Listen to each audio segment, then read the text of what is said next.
एक राज्य ऐसा है, यानी कि पश्चिम बंगाल की मैं बात कर रही हूँ, जहाँ की मुख्यमंत्री ममता बनर्जी ने साफ कह दिया है कि इस जो कानून को जो है पश्चिम बंगाल में मैं लागू करने नहीं दूंगी। उस पर हमारी बातचीत होगी। जी सर, क्या नाम है आपका? नवाबुद्दीन फरीदी। क्या कहना चाहेंगे, जब ये कानून बन चुका है और पूरे देश में लागू हो चुका है, तो पश्चिम बंगाल में ऐसी स्थिति क्यों बनाई जा रही है कि वहाँ की मुख्यमंत्री खुद कह रही हैं कि इस कानून को पश्चिम बंगाल में मैं लागू नहीं होने दूंगी? वो तो जो मुख्यमंत्री हैं वो तो सियासत कर रही हैं, वो सियासत कर रही हैं वहाँ पे।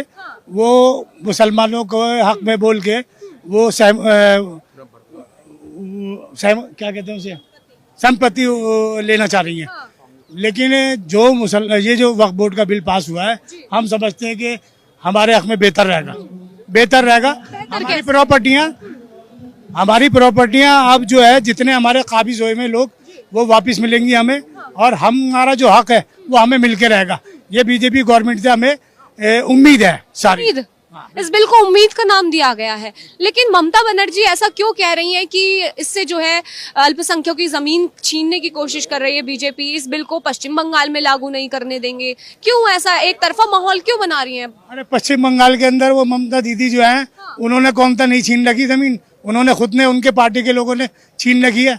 अब तो हम बचाएंगे इस जमीन को हमारी पार्टी जो है वो हमारी बचाएगी, बीजेपी गवर्नमेंट बचाएगी। हमारे साथ तो कोई ज्यादती नहीं हो रही। हम कैसे कहते हैं कि सपोर्ट करते हैं? बिल्कुल सपोर्ट करते हैं, ठोक के कर रहे हैं हम सपोर्ट। ये जो बात कह रहे हैं कि अल्पसंख्यकों की जमीन छीन लेंगे, उस पे जो है गैर मुसलमानों को दे देंगे, मंदिर हो, मदरसे हो, मतलब इस तरह की बातें फैला रहे हैं। इसी के कारण जो है पश्चिम बंगाल में आप देख रहे होंगे प्रदर्शन भी हो रहा है। क्या कहेंगे उस पूरी बात? नहीं सर, ये ऐसा कुछ भी नहीं है, सिर्फ एक झूठ का पुलिंदा है। ये झूठ के ऊपर सारी पार्टी चल रही है उनकी वहाँ पे। ऐसा कुछ नहीं होगा। और ये हुकूमत आने के बाद हमारी दिल्ली के अंदर भी हमें बहुत उम्मीदें हैं इस हुकूमत से। हमारी जो वो क्या नाम है उनको, लेखा गुप्ता से हमें बहुत उम्मीदें हैं। कई साल के बाद तो हमारी चीफ मिनिस्टर आई है यहाँ पे, एक महिला है, खास 27 साल के बाद आई है। हम तरस रहे थे हमारे मुख्यमंत्री आए, अब सब कुछ सही हो जाएगा।